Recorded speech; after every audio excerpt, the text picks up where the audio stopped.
Hey there, ladies and gentlemen. I hope you're having a phenomenal day. Now, today, I want to take the time to talk about whether or not it's a good idea to follow your dreams. And that sounds ridiculous, but bear with me for a moment. Now, they always say, yes, shoot for the moon, and if you miss, you'll be among the stars. And I get that. I agree. It's always fun to follow your dreams. It always feels good to work towards something that you've always dreamt of doing. And accomplishing that is an amazing thing. It feels so much more satisfying because you know you're working for this and you took the steps that were necessary to do that and you accomplished it, and it feels amazing. But let's pump the brakes a little bit. And I'm not trying to be a downer or an asshole, which you could argue that I'm both.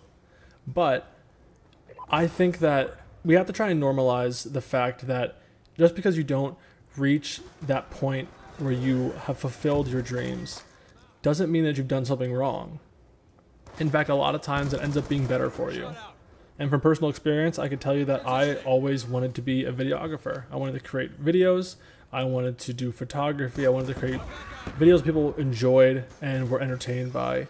And I went to school for that. I took out way too many student loans for that, and I'm still paying those off, and I will be for a while. I graduated, I got a job in that field right out of college, working for a company that I love, and I always thought that I would love working for, and I did, and it was a dream come true, and I felt, wow, it doesn't get better than this right now. And then COVID happened, I got laid off from the job, I had to come back and move in with my parents, and that didn't feel great. Of course, that was not one of my finest moments, and yeah, I felt like a humongous failure.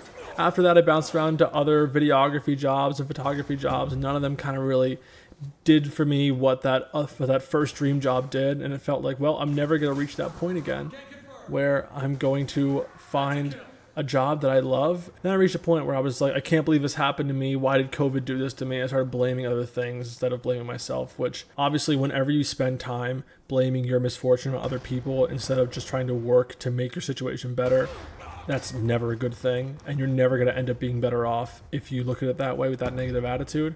I understand that now, but at the time it's hard because you look at it and you're like, I can't believe this happened. Why does this happen to me? That being said, there are people that were literally dying from COVID, so I can't really complain. I mean, who am I to complain that I lost my little job and I had to go move in with my parents and I have parents that can support me? Some people don't have that. And I mentioned in a previous video about how much privilege that I've had in my life, but it doesn't change what I felt at the time.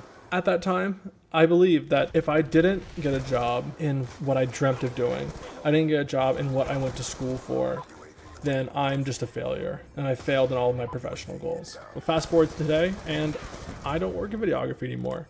I don't make videos professionally. I don't do photography professionally. I don't work in a creative environment whatsoever, and that doesn't feel good. But something that I do have now that I didn't have before is a job that supports my life outside of work.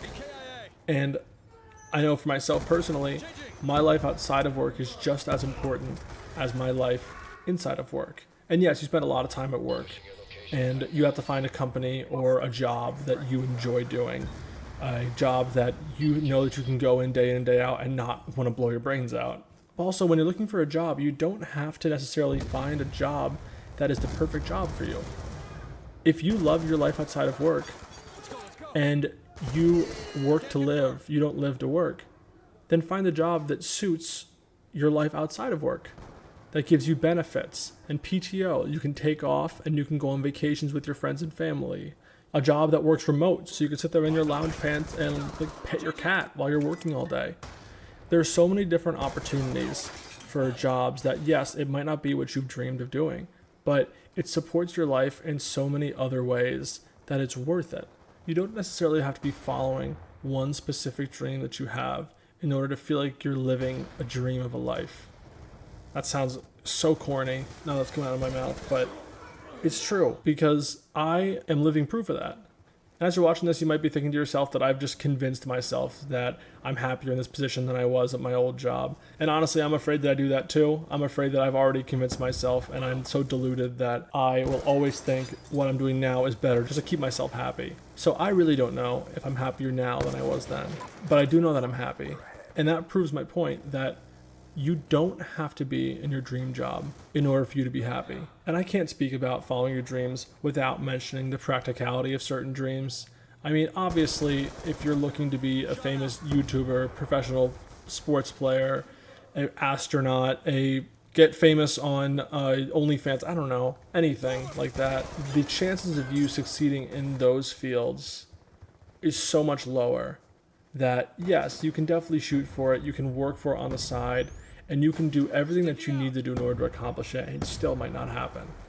And don't let that discourage you.